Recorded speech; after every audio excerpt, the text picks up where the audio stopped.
त्या बंद दरवाजाच्या आत रात्रीचे 12 वाजले होते. गावात पूर्ण शांतता होती.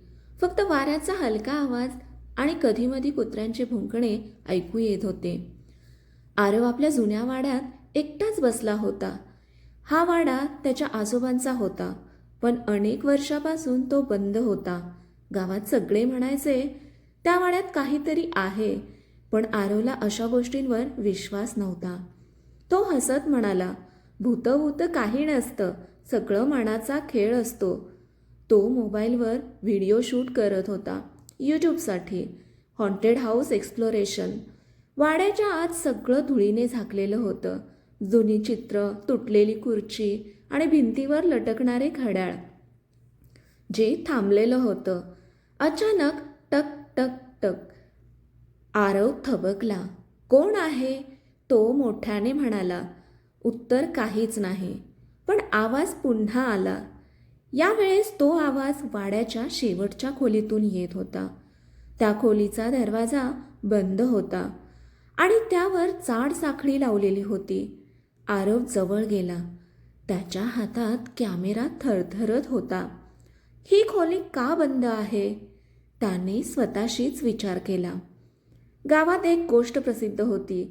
त्या खोलीत कोणीच जात नाही, कारण जो जातो तो परत येत नाही. पण आरव हट्टी होता. त्याने साखळी काढली. दरवाजा हळूहळू उघडला. कर्कश आवाज. आत पूर्ण अंधार होता. तो टॉर्च लावून आत गेला. भिंतीवर विचित्र चिन्ह काढलेली होती. जमिनीवर जुने कागद आणि एक मोठं आरशासारखं काहीतरी उभं होतं. आरवने कॅमेरा त्या आरशाकडे वळवला आणि अचानक त्याला आरशात स्वतःचा चेहरा दिसला नाही. त्याच्या जागी कोणीतरी दुसरंच उभं होतं, त्याच्यासारखंच. पण डोळे काळे, पूर्ण काळे. आरव घाबरला. हे काय आहे? तो पुटपुटला. अचानक त्याच्या मागून आवाज आला. तू खूप उशीर केला. आरव वळला, पण तिथे कोणीच नव्हतं. तो पुन्हा आरशाकडे पाहतो आणि त्या आरशातला तो हसत होता. हळूहळू आरशातून बाहेर येत होता. आरव मागे सरकला. नाही, हे शक्य नाही. पण तो दुसरा आरव आता पूर्ण बाहेर आला होता. त्याने हळू आवाजात सांगितलं, हा वाडा आता माझा आहे आणि तू? तो थांबला. तू आता इथेच अडकणार आहेस. खोलीचा अचानक दरवाजा आपोआप बंद झाला. आरव जोरात दरवाजा उघडायला प्रयत्न करू लागला, पण काही उपयोग झाला नाही. त्या दुसऱ्या आरवने हसत कॅमेरा उचलला आणि म्हणाला, हाय मित्रांनो, आज आपण एक खूपच खास व्हिडिओ बनवणार आहोत. त्याचा आवाज पूर्णपणे आरवसारखाच होता. काही मिनिटांनंतर वाड्याबाहेर गावकरी जमले. त्यांना आतून आरवचा आवाज ऐकू येत होता, पण खिडकीतून दिसत होतं तो एकटाच नाही, 2 सावल्या होत्या. आणि दुसऱ्या दिवशी तो वाडा पूर्ण बंद झाला. दरवाजावर पुन्हा साखळी लावली गेली आणि एक नवीन पाटी लावली गेली, इथे येऊ नका. कारण आता त्या आरशात अजून एक जिवंत माणूस अडकलेला आहे. वाडा पूर्ण बंद झाला होता, पण कथा तिथे संपली नव्हती. आरव जिवंत होता, पण कुठे? आरशाच्या आत. त्याला सुरुवातीला काहीच कळत नव्हतं. सगळीकडे काळोख, थंडगार शांतता आणि स्वतःच्या श्वासाचा आवाज. मी कुठे आहे? तो घाबरून म्हणाला. अचानक त्याच्या समोर प्रकाशाची एक रेष दिसली. तो जवळ गेला आणि त्याला दिसलं वाड्याची तीच खोली, पण बाहेरून. तो आरशाच्या आतून बाहेरचं जग पाहत होता आणि बाहेर तो दुसरा आरव आरामात फिरत होता. तो गावकऱ्यांशी बोलत होता, हसत होता, अगदी सामान्य माणसासारखा. पण त्याच्या डोळ्यात अजूनही तीच काळी पोकळी होती. आरव जोरात ओरडला, मी इथे आहे, मला बाहेर काढा. पण कोणालाच त्याचा आवाज ऐकू येत नव्हता. तो आरशावर हात मारू लागला, धडाम धडाम, पण काही उपयोग नाही. अचानक त्याच्या मागून एक कुजबूज ऐकू आली. शांत रहा, नाहीतर तो तुला कायमचा मिटवेल. आरव वळला. त्याच्या मागे एक मुलगी उभी होती. फिकट चेहरा, डोळ्यात भीती. तू कोण? आरवने विचारलं. ती हलक्या आवाजात म्हणाली, मी सायली. मी इथे 5 वर्षापासून अडकले. आरव हादरला. काय म्हणजे तूही? ती मान हलवते. हो, मी सुद्धा याच वाड्यात आली होती यूट्यूबसाठी. आरवला सगळं समजायला लागतं. म्हणजे तो बाहेर आहे तो खरा नाही? सायली म्हणाली. तो एक प्रतिबिंब आहे. सावली, एक सावली जी आपली जागा घेते आणि आपण इथे अडकतो. आरव घाबरला. मग आपण बाहेर कसे जाऊ? सायली शांतपणे म्हणाली. फक्त एकच मार्ग आहे, त्याला पुन्हा आरशात खेचायचं. आरवच्या डोळ्यात आशेची चमक आली. पण ते कसं शक्य आहे? सायली म्हणाली. तो फक्त एका गोष्टीला घाबरतो, सत्याला. त्या रात्री बाहेर दुसरा आरव पुन्हा व्हिडिओ शूट करत होता. मित्रांनो, आज मी तुम्हाला या वाड्याचं खरं रहस्य दाखवणार आहे. तो आरशासमोर उभा राहिला. आरव आणि सायली आतून त्याच्याकडे पाहत होते. सायली हळू आवाजात म्हणाली, आता हा आपला चान्स आहे. आरवने पूर्ण ताकदीनं आरशावर हात मारला. यावेळेस आरशात भेगा पडल्या. बाहेरचा आरव थबकला. त्याचा चेहरा बदलू लागला. डोळे अजून काळे झाले. तो ओरडला, थांब. पण उशीर झाला होता. आरव जोरात ओरडला, तू खोटा आहेस, तू मी नाहीस. आणि अचानक आरशातून एक जोरदार प्रकाश बाहेर आला. त्या दुसऱ्या आरवला खेचू लागला. तो ओरडत होता, तडफडत होता, नाही, मला परत जावं लागेल, नाही. आणि काही सेकंदात तो पुन्हा आरशात ओढला गेला. शांतता. दरवाजा आपोआप उघडला. आरव जमिनीवर कोसळला. तो पुन्हा बाहेर आला होता. तो जोरात श्वास घेत होता. मी वाचलो. तो मागे वळून पाहतो. सायली अजूनही आरशात उभी होती. ती हसत म्हणाली, धन्यवाद. आरव म्हणाला, चल तू पण ये. सायली शांत झाली. मी येऊ शकत नाही. कारण? ती हळू आवाजात म्हणाली, कोणीतरी आत राहायलाच लागतं. आरवच्या डोळ्यात पाणी आलं. दरवाजा हळूहळू बंद होत होता. सायली शेवटचं म्हणाली, पुन्हा कधीही आरशात जास्त वेळ पाहू नकोस. धडाम. दरवाजा बंद झाला. आरव गाव सोडून गेला. तो पुन्हा कधीच त्या वाड्यात गेला नाही. पण काही दिवसांनी त्याने आरशात स्वतःकडे पाहिलं. त्याला क्षणभर वाटलं त्याच्या मागे कुणीतरी उभं आहे. फिकट चेहरा आणि हलकंसं हसू. सायली की अजून कुणीतरी? आता कथा आणखी गडद आणि धक्कादायक वळण घेते.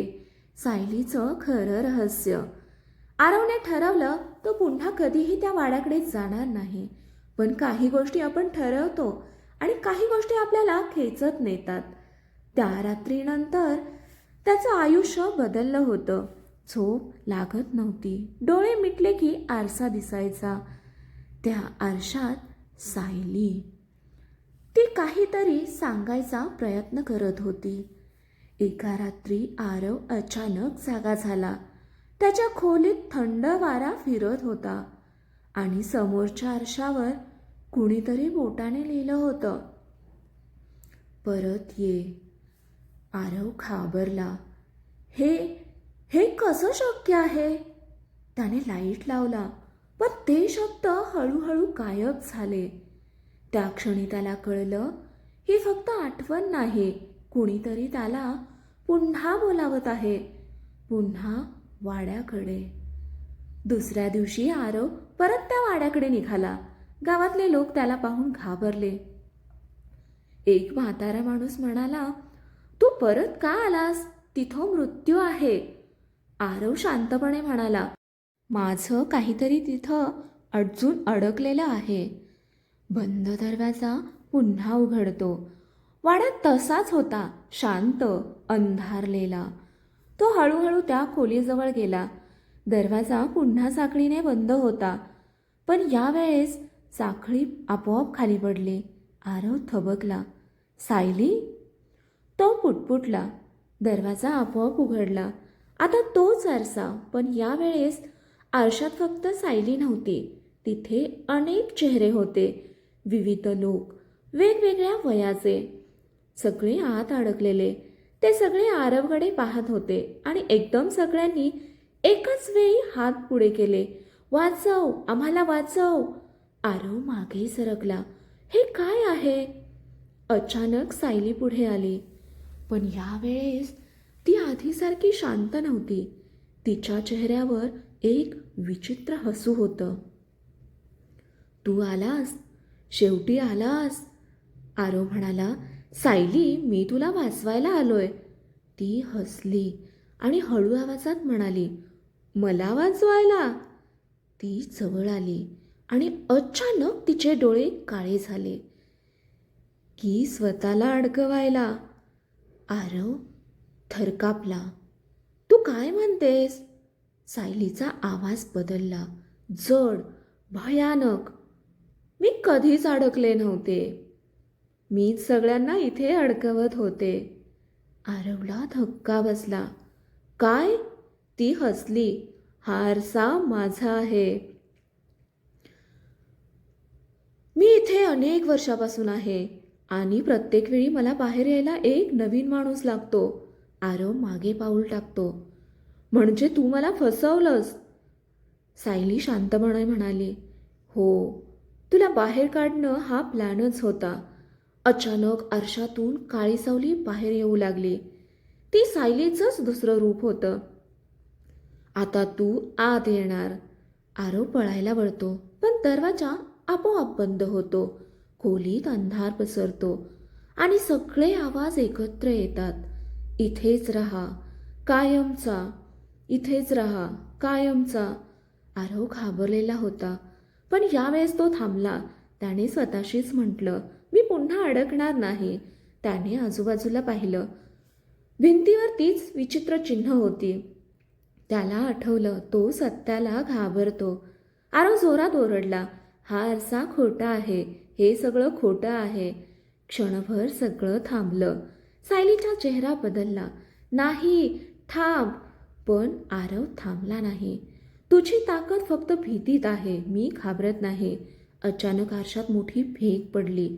सगळे अडकलेले लोक ओरडू लागले.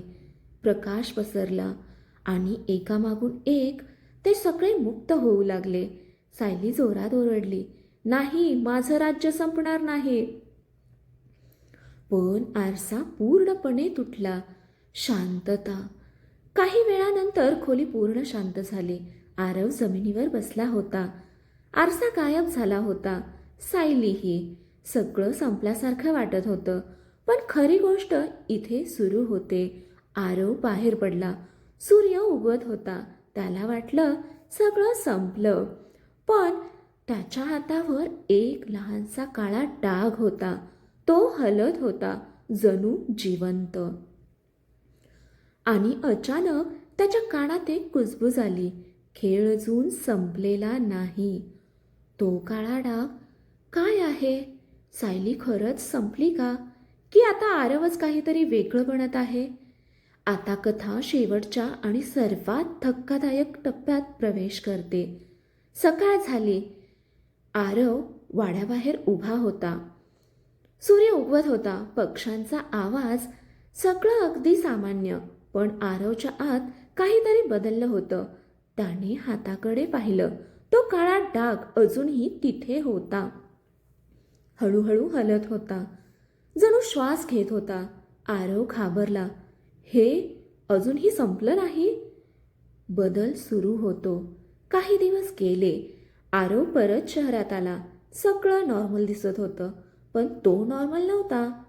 त्याला आरशात स्वतःकडे पाहायला भीती वाटत होती. एकदा त्याने धाडस करून आरशात पाहिलं. पहिल्या काही सेकंदात सगळं ठीक होतं, पण अचानक त्याच्या चेहऱ्यावर हलकंसं हसू दिसलं, जे त्यानं केलं नव्हतं. आरव मागे सरकला. नाही नाही, हे पुन्हा सुरू होतंय. काळा डाग वाढतो. दररोज तो डाग मोठा होत होता. हातावरून हळूहळू तो खांद्यापर्यंत पोहोचला आणि एक दिवस तो डाग हलत हलत त्याच्या मानेपर्यंत आला. त्या क्षणी आरवला पुन्हा तोच आवाज ऐकू आला. तू दरवाजा उघडलास, आता मी बाहेर आलोय. आरव ओरडला. कोण आहेस तू? उत्तर आलं, मी तूच आहे. सत्य उलगडतं. त्या रात्री आरवला सगळं आठवलं. तो आरसा फुटला होता, पण त्यातलं काहीतरी नष्ट झालं नव्हतं. ते त्याच्यासोबत बाहेर आलं होतं. सायलीचं खरं रूप. ती फक्त त्या आरशात नव्हती, ती एक शक्ती होती जी आता आरवमध्ये शिरली होती. नियंत्रण सुटतं. आरव हळूहळू स्वतःवरचं नियंत्रण गमावत होता. कधी कधी तो काहीतरी करायचा आणि त्याला आठवायचंच नाही. एक दिवस त्याने मोबाईल उघडला आणि पाहिलं त्याच्या चॅनेलवर नवीन व्हिडिओ अपलोड झाला होता. Title, haunted mirror challenge, real experience. तो थरथरला. मी हा व्हिडिओ बनवला नाही. त्याने व्हिडिओ प्ले केला आणि स्क्रीनवर तो स्वतः दिसत होता, पण डोळे पूर्ण काळे. तो कॅमेऱ्याकडे पाहून हसत म्हणत होता, मित्रांनो, तुम्हाला खरंच भूत पाहायचं असेल तर हा गेम खेळा. आरशासमोर उभं राहा, लाईट बंद करा आणि माझं नाव 3 वेळा घ्या. आरवचा श्वास अडकला. हे काय चाललंय? भयानक योजना. त्याला समजलं, ती शक्ती आता लोकांना स्वतःकडे खेचत आहे. आरशातून नाही तर इंटरनेटमधून. जो कोणी हा व्हिडिओ पाहिल तो हळूहळू त्या शक्तीच्या जाळ्यात अडकणार. आरव आरशासमोर उभा राहिला. त्याच्या चेहऱ्यावर 2 भाव होते, एक त्याचा आणि एक त्या शक्तीचा. तो स्वतःशीच बोलू लागला, मी तुला थांबवणार. आरशातील तो हसला.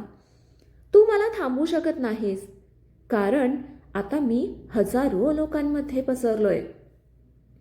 आरवच्या डोळ्यात पाणी आलं. त्याने एक शेवटचा निर्णय घेतला. तो कॅमेरा ऑन करतो आणि लाईव्ह जातो. शेवटचा लाईव्ह.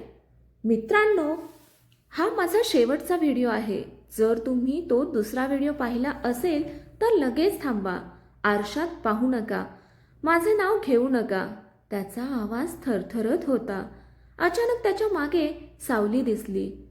ती जवळ येत होती. आरव ओरडला, हे शेअर करू नका, नाहीतर लाईव्ह अचानक बंद झाला. काही दिवसांनी तो चॅनेल गायब झाला. आरव कुठेच सापडला नाही.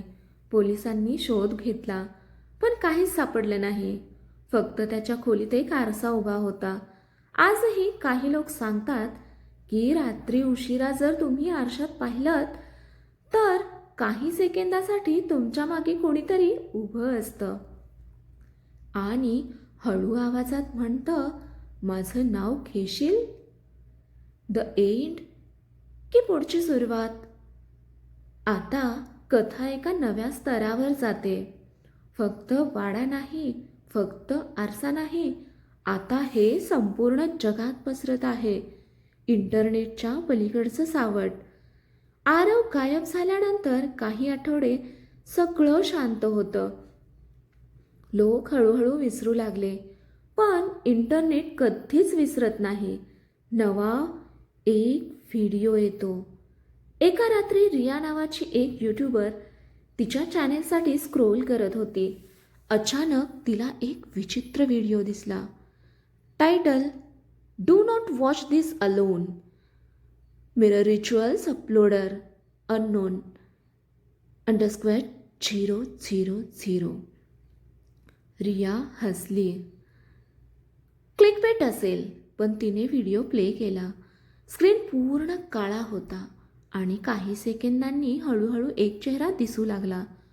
तो चेहरा आरवचा होता, पण त्याचे डोळे पूर्ण काळे. व्हिडिओचा शाप.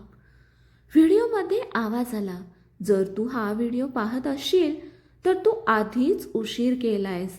रिया घाबरली. ती व्हिडिओ बंद करायला गेली, पण स्क्रीन फ्रीज झाला आणि आरवचा चेहरा हसत म्हणाला, आता तू मला पाहिलंस म्हणजे मी तुला पाहू शकतो. रिया ओरडली, स्टॉप. पण व्हिडिओ बंद होत नव्हता. अचानक स्क्रीन काळा झाला आणि तिच्या स्वतःच्या रिफ्लेक्शनमध्ये तिच्या मागे कोणीतरी उभं होतं. पॅटर्न सुरू होतो. पुढच्या काही दिवसात असं अनेक लोकांसोबत घडलं. ज्यांनी तो व्हिडिओ पाहिला त्यांना रात्री आरशात सावल्या दिसायला लागल्या. फोन स्वतःहून चालू व्हायचा, कॅमेरा आपोआप सुरू व्हायचा आणि स्क्रीनवर एकच मेसेज, से माय नेम. तपास सुरू. सरकारला हे लक्षात आलं. एक सायबर टीम तयार झाली. त्यात एक एक्सपर्ट होती, रिया. हो, तीच रिया. ती जिवंत होती, पण पूर्ण बदललेली. तिचे डोळे थोडे काळे दिसत होते आणि ती नेहमी आरशापासून दूर राहायची.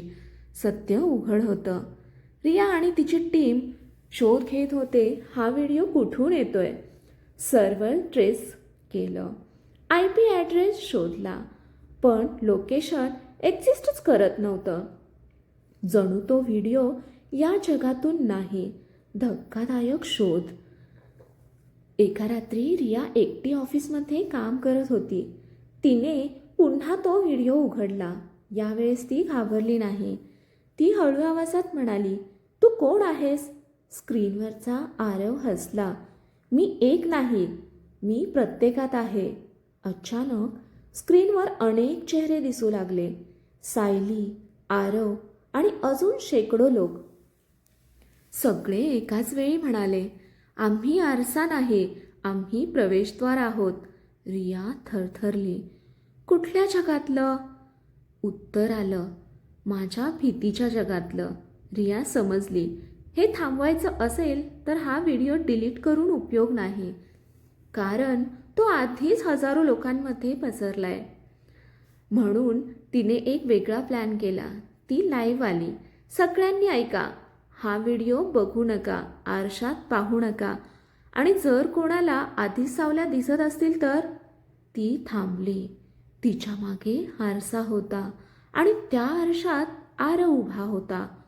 तो हळू आवाजात म्हणाला, तू उशीर केलास. शेवटचं वळण.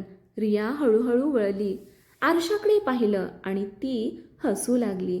तिचे डोळे पूर्ण काळे झाले. ती कॅमेराकडे पाहून म्हणाली, आता पुढची तू आहेस. लाईव्ह बंद. आजही तो व्हिडिओ इंटरनेटवर कुठेतरी आहे. कधीही समोर येतो, नाव बदलून, रूप बदलून, पण एक गोष्ट कायम, जर तू तो पाहिलास तर खेळ सुरू होतो. द एंड की ग्लोबल हॉरर युनिवर्सची सुरुवात. हे दुसरं जग कोणतं आहे? कोण चालवतंय हा खेळ? आणि याचा शेवट आहे का? ही कथा पूर्णपणे काल्पनिक आहे. या कथेचा वास्तविकतेशी कोणताही संबंध नाही. कोणतीही अंधश्रद्धा पसरवण्याचा कोणताही मानस नाही. मनोरंजन हा एकमेव उद्देश आहे. कथा वाचा, ऐका आणि एन्जॉय करा. कथेला लाईक करा, शेअर करा, कमेंट करा आणि आपल्या चॅनेलला सबस्क्राईब करा. कथा वाचल्याबद्दल आणि ऐकल्याबद्दल धन्यवाद.